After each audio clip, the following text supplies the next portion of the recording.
Is the USTR not more committed to multilateral initiatives in Geneva? Well, that's really a question you should put to them. But what I would say is, before, the US used to take the bull by the horns and just lead the process. You see a lot less of that now, for the reasons that we've just mentioned. If you are the leader on trade, you're going to be a target, particularly in the minds of the people in the Biden administration domestically with their constituents like the trade unions. If they, on the other hand, just sit to the side and do nothing, then they run the risk of having the agenda shaped by others. So they're trying, like with IPEF, they're trying to somehow maneuver in such a way that they can keep a hand in without leaving fingerprints in any meaningful way.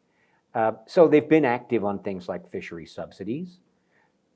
They've been active on things like the domestic regulation and services. I mean, the WTO is doing badly, but maybe not as badly as you think it's doing.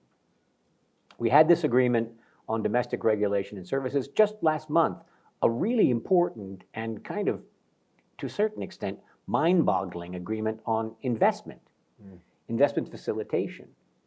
Now, investment was one of those issues we used to call the Singapore issues. Because at the Singapore Ministerial, which was our first ministerial back in '96, there were 4 issues that were the US, the EU, and others were pushing: investment, competition, transparency in government procurement, and trade facilitation. Only trade facilitation saw the light of day, and investment was such a hot button issue that it was consigned really to the sidelines.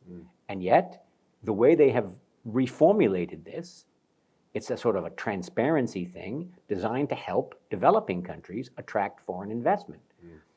It doesn't have market access commitments. It doesn't offer investor protections. It simply says, you will inform people of what your investment regime is. You have to go on the website and you have to put this in there. There has to be a place that people can go to get information and to file a complaint. Very much like the trade facilitation agreement. Yeah.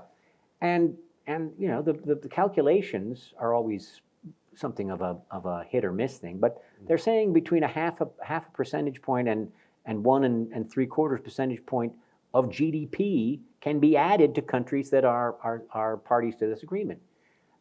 U.S. did not participate in that. China was really a driving force. China, Korea, Chile were the big driving forces on this.